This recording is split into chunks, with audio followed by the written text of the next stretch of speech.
All right, welcome back. So again, before the first run, guys, I'm going to go ahead and change out the pinion gear and the spool.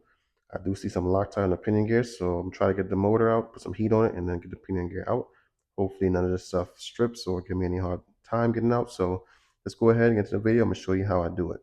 You guys see here? So this is the 25 millimeter on here size.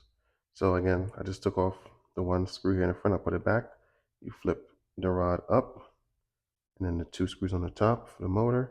Slide adjustment. I like that they added the washers now to it. It's pretty good. What I'm gonna do is I'm gonna add a little bit of heat. You can see it. I can see it there, but right there, add a little heat to it for a couple seconds, and then when I loosen up the Loctite, and I'm able to take this screw off. Also has a D-ring safe here in the front as well. I have to remove that clip, and I'll be able to slide the gear out.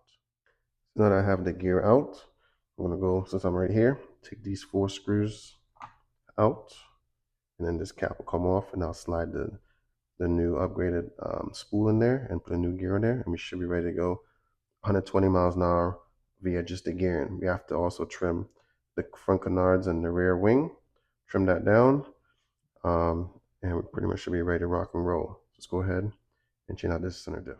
With all 4 screws removed, see 1, 2, 3, 4, the cover slides right out, and then there goes your center diff. What you do now is just pretty much slide it out and slide a new one in.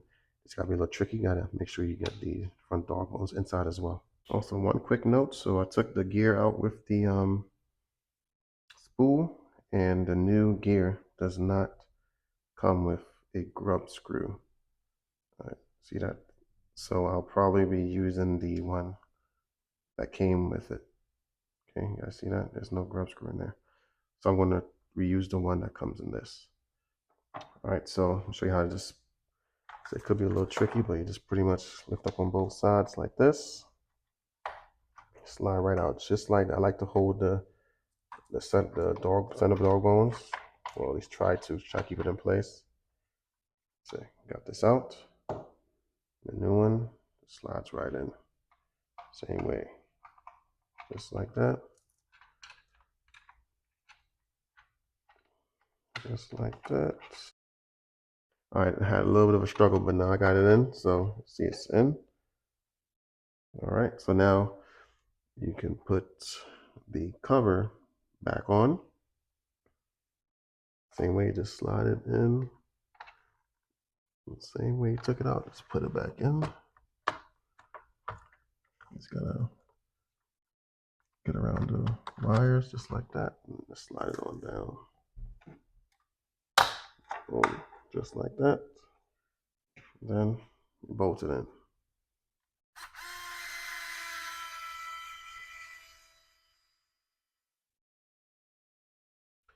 All right, so now the spool is in. I'm going to transfer the grub screw from the stock pinion gear. It has some blue Loctite on it, and I'm going to add some more Loctite to it. Just a little bit. We'll clean this one off. Add some more to it and install it into the new pinion gear, which is a 32 tooth. I am curious to see how well this ESC handles this extra draw. So we'll see how it goes. Like I said, I think the one thing I may upgrade at some point would be the speed control. I'll most likely leave the motor, but I think the speed control. Well, we'll see how it goes. All right, so now reinstall the safety clip, the D clip. Hope you guys can see that. Boom. All right, so the pinion gear is on. Now we pretty much just slide it back in place and set our mesh. Boom.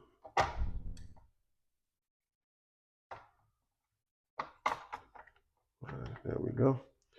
And it also has plenty of space left as well. Seems like to add even a bigger pinion. All right, so everything's in. Set the mesh. I'm putting the rod back down.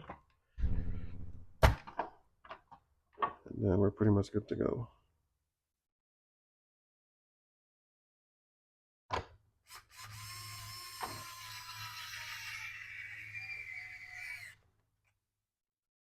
All right, so now we're here. Let's go ahead and calibrate the ESC. Go ahead, power it up. Make sure everything's zeroed out.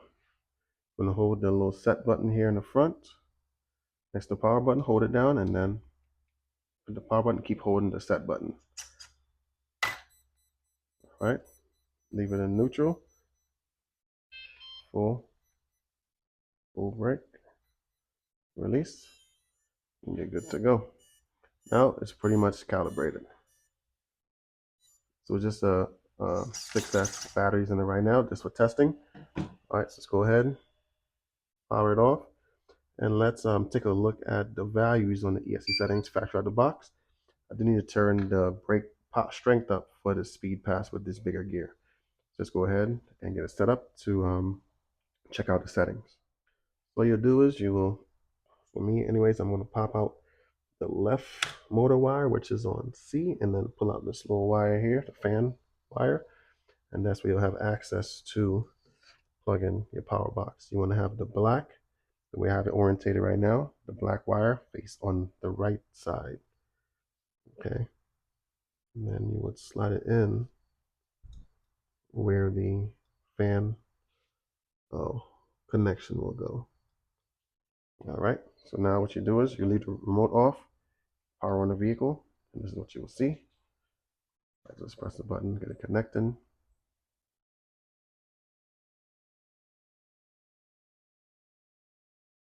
See what we got. All right. So forward, reverse brake. You guys know how I do. I always remove the reverse just for it to brake. I've had a bad experience in the past, and I just don't care for reverse in most of my cars. All right, drag brakes on 0. You have the voltage cutoff. I'm gonna adjust that down a bit. The punch level's on 6. The max brake, let's bump that up to 100, and I'll adjust it with the remote.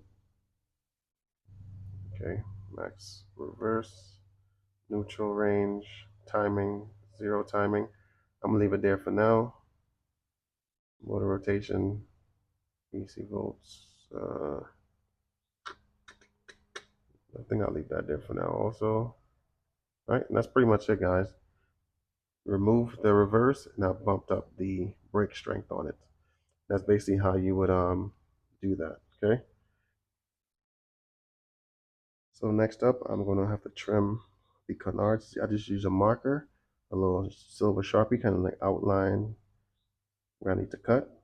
That way I can try to keep a nice clean line, and we'll go from there. To remove the front canards, you just take the screw here out, and it should come right off. Do this in one hand, guys, so be careful. Just like that. Comes right off. You can trim it and then put it back on. Okay, stand corrected, guys. So when I was putting the car back on the stand, I did find a grub screw rolled out of it. So I think it might have fell when I was opening the package. So the stock, the optional pinion gear should come with a grub screw. All right, so I did trim the canards down. Again, didn't have the right tools, but made it work. So now we're pretty much ready to go. Like I said, I think I'm gonna change out these stock tires. I might just run it with the stock tires just for the first run and see how it does. But I will end up putting either some BSRs or some contacts foam on it. That's the way I'll run it from after that first one if I do run it with these stock tires. But again, hopefully this video was informative. Show you guys how to calibrate your ESC, change the spool and pinion. Also, I mean, I didn't really show you how to really trim it, but you take these one screw here out. This pops off, one here pops off. You take these two on both sides, and then these two in the middle, and this piece will slide off. You can go ahead and trim it. All right, guys, again, thanks for watching this video. Like, comment, subscribe. Catch you in the next one.